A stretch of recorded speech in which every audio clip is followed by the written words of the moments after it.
प्रधानमंत्री नरेंद्र मोदी का कहना है कि 10 साल जो अभी काम किया हमने वो सिर्फ ट्रेलर है, अभी पिक्चर बाकी है। जब हम तीसरे कार्यकाल में आएंगे तो हम बहुत बड़े बड़े फैसले लेंगे। तो ये बड़े फैसले कौन से हैं? वो कौन सी पिक्चर है जो बाकी है? क्या वो यूसीसी है? अगर एक ही शब्द में कहा जाए तो विकसित भारत ये हमारा संकल्प है। और विकसित भारत जो शब्द है उसमें सब कुछ आ जाता है।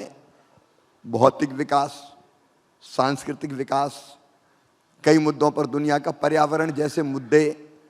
प्रधानमंत्री जी कितनी दूर की सोचते हैं, आप कल्पना कीजिए। वो 5 साल के बाद के भारत की बात नहीं कर रहे हैं।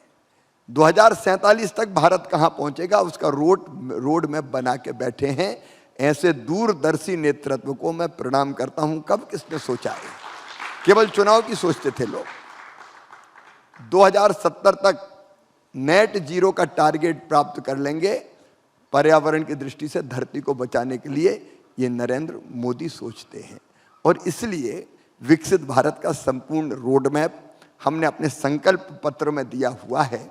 हम उस पर चलेंगे। अभी तो और बड़े काम होने हैं देश के लिए। लेकिन घोषणा पत्र में एनआरसी नहीं है, वो क्यों? जो कुछ संकल्प पत्र में है वो है, जो है वो हम पूरा करेंगे। 400 पार का जो गणित है उसके बारे में बार बार चर्चा होती है कि 400 पार का नारा तो है, लेकिन ये हासिल कैसे होगा, इसका गणित क्या है, ये इस पर तमाम तरह के सवाल उठते हैं। उत्तर भारत में बीजेपी पहले ही मैक्सिमम पर मौजूद है, कुछ और बढ़ जाएगी। दक्षिण भारत में ये कहा जा रहा है कि वोट प्रतिशत बढ़ सकता है, लेकिन उस संख्या में सीटें नहीं बढ़ेंगी जैसे कि उम्मीद की जा रही है। तो ये 400 पार का गणित क्या है, आप ही समझा दीजिए।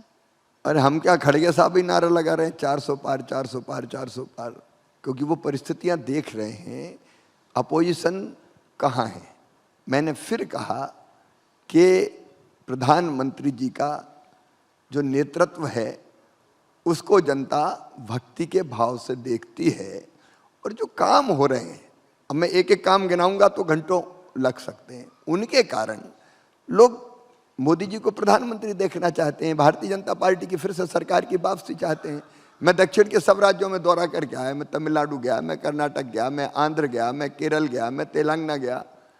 हर जगह मैंने देखा मोदी जी का जो सामान्य भाषा में क्रेज कहते हैं उसको, लेकिन उनके प्रति जो श्रद्धा और विश्वास है वो अद्भुत और अभूतपूर्व है। और उसी को देखते हुए, और हम नहीं कह रहे, निष्पक्ष विश्लेषक कह रहे हैं, आने वाले सर्वे के जो रिजल्ट्स है वो बता रहे हैं कि भारतीय जनता पार्टी 370 के पार जाएगी और एनडीए 400 क्रॉस करेगा।